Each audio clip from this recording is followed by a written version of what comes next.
স্বাগত story house. আজকের সৈয়দ শামসুল হকের লেখা কত দিকে কত কারিগর গল্পটি নিয়ে এসেছি। নদী পার হয়ে ওপারের কুমোরদের একটা গ্রামের ভেতরে সারাদিন দেখছি ওদের মাটির কাজ, পাতিল, সরা, শানকি তৈরি করছে ওরা। বেশি কৌতূহল নিয়ে দেখছি পাটার কাজ। মাটির পাটায় ফুলের নকশা, রবীন্দ্রনাথ, ভেনী বন্ধনরত যুবতীর চিত্র, জয়নুলের আঁকা গরুর চাকা ঠেলে তোলার প্রতিলিপি, উড়ন্ত পরী, ময়ূরপঙ্খী নৌকার চিত্র। চোখ বুঝে নজরুল যে বাঁশি বাজাচ্ছেন সেই ফটোগ্রাফের নকল। বাঁশবনে আচ্ছন্ন শীতল একটি গ্রামে অবিশ্বাস্য ঝিম ধরা নীরবতার ভেতরে সবুজ শ্যাওলা ধরা কুমোরদের প্রাঙ্গণে সার দিয়ে সাজানো রবীন্দ্রনাথ, নজরুল, জয়নুল। আজকাল এগুলোর বিক্রি ভালো, সস্তায় ঘরের দেয়াল সাজাবার জন্য অনেকে কেনে।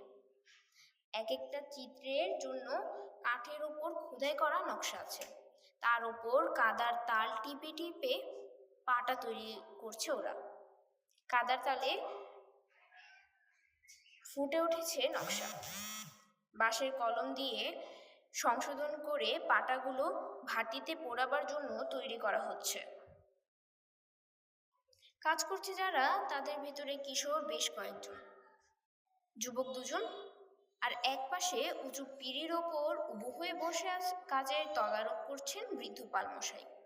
মাথায় টাক, কানের দুপাশে সাদা এক গামছা করে চুল। তিনি শ্যান্য চোখে কারিগরদের হাতের দিকে তাকিয়ে আছেন। এও করলি কি? আরে দামরা। কারিগর ছোকরা এতগুলো, কাকে দামরা বলে সম্বোধন করলেন বুঝতে পারলাম না, কিন্তু বুঝেছে ঠিক যাকে বলা হয়েছে সে। দেখলাম সে ছোকরা চোখ না তুলে চট করে এক টিপ মাটি নিয়ে ময়ূরপক্ষী নৌকায় বসা মহারাজ ধরনের মূর্তিটির মুকুটে লাগাল। পালমশাই আমার দিকে ফিরে হেসে বললেন, নজর না রাখলে এই কাম সারা। দেখলেন না চান্দু সওদাগরের মুকুটটা যে ছাঁচে ওঠে নাই, বেটার খেয়াল নাই। বলে ওহ করে নিজেই উঠে গেলেন ছোকরার কাছে। তারপর ছোকরার হাত থেকে বাঁশের চিকন কলমটা খপ করে টেনে নিয়ে মুকুটের ওপর অবিশ্বাস্য দ্রুতগতিতে চিকন নকশা এঁকে দিলেন। জ্যাঠা। পেছনে ডাক শুনে বিরক্ত হয়ে ঘুরে তাকালেন পালমশাই। বেশ, আর কোনো কথা নয় কার তরফে। ঘুরে তাকিয়ে তিনিও বুঝতে পারলেন যে ছোকরা ডাক দিয়েছিল সেও মাথা নিচু করে বসে রইল সম্মুখের কাঁচা মাটির পাটার দিকে তাকিয়ে। আরে দামরা, রবীন্দ্রনাথের দাড়িতে ঢেউ খেলানো কয়বার দেখাইয়া দিতে হয়। আমার দিকে ফিরে বললেন, বুঝলেন, এই দাড়ি তো বাংলার সকলে চেনে। চেনে মানে ছায়া দেখলেও চেনে। খালি ছায়া দেখাই বুঝান যায় রবীন্দ্রনাথ। তাইলে বোঝেন, সে কবির দাড়ি যদি ঠিক না হয়, দাড়ি দেখা যদি লালন ফকির মনে হয় কি মাওলানা ভাসানী মনে হয়, তাইলে চলবো? আবার দ্রুত হাত চলে পালমশাই। মহা বিরক্ত হয়ে তিনি কাঁচামাটির পাটায় রবীন্দ্রনাথের দাড়িতে সূক্ষ্ম আঁচড় কেটে চললেন।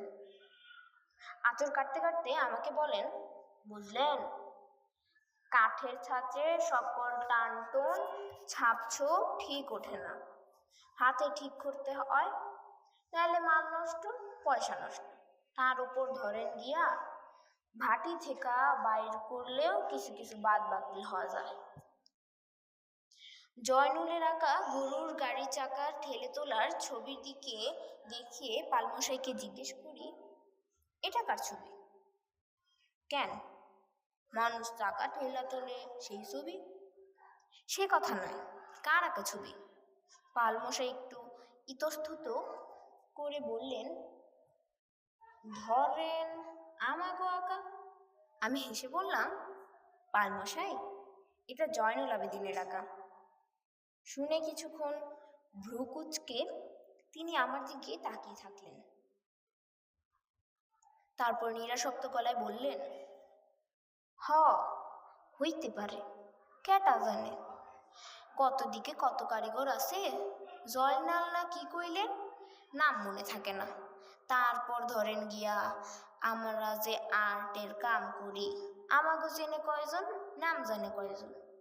এই যে আমার বাবায় তানি ছিলেন এত বড় আর্টিস্ট, কে তারে স্মরণ রাখছে কোন।